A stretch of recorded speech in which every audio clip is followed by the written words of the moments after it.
Usa ka pastor sa Cagayan de Oro City ang gidakop sa otoridad human wala mituman sa community quarantine. Atong Cyril na detalye sa live report ni Cyril Chavez. Cyril. Sila gidakop ang maong pastor gumikan nga nagpahigayon gihapon kini og service sa ilahang simbahan bisan pa man gigibawal aron na mapatuman ang social distancing kontra COVID-19.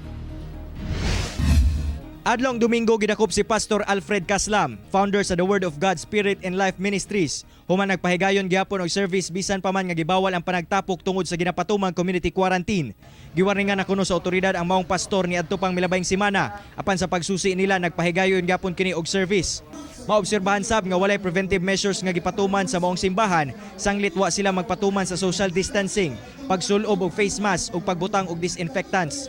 Gani padayon gyapon sa pakipag-handshake o pakig-abi-abi sa iyang mga parokyano ang maong pastor. Ikaw magkusasan, sir. Ilang na kusag ko, sir? Kami, gobyerno man ito. Gobyerno di ko masubag sa gobyerno. Dili mapunga nimo ang tao, sir. Nag-ampo mi, sir, ang doktor ni Surinder na, sir. Ang doktor sa Cagayan de Oro City, naghimo sila og kanang papirmahon nila ang atong mayor kay gusto niya i-lockdown. Ni Surinder ang doktor kay dili sila kaayo sa sakit. Ang makaayo lamang si Jesus Christ, the Son of the Living God. Dili relihiyon, sir.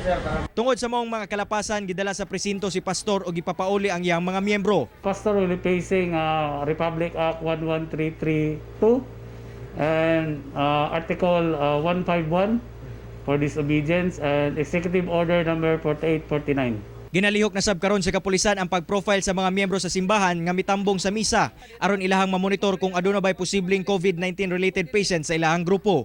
Pahimangno sa LGU sa Cagayanon nga musunod sa ginapatumang preventive measures aron malikay ang syudad sa COVID-19. Well, atong hangyo gyud ang kooperasyon o pagsabot karong panahon na. Extraordinary times karon.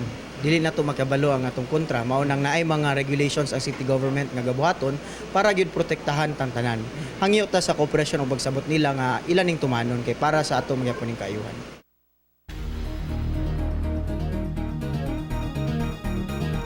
Sila karong adlaw may palawom na sa inquest proceedings ang maong pastor aron atubangon ang mga kaso nga gipasaka batok kaniya. Samtang ang mga miyembro sa maong simbahan padayon pa gina-profile sa LGU aron masuta kung aduna ba sila simptomas sa COVID-19. Sila.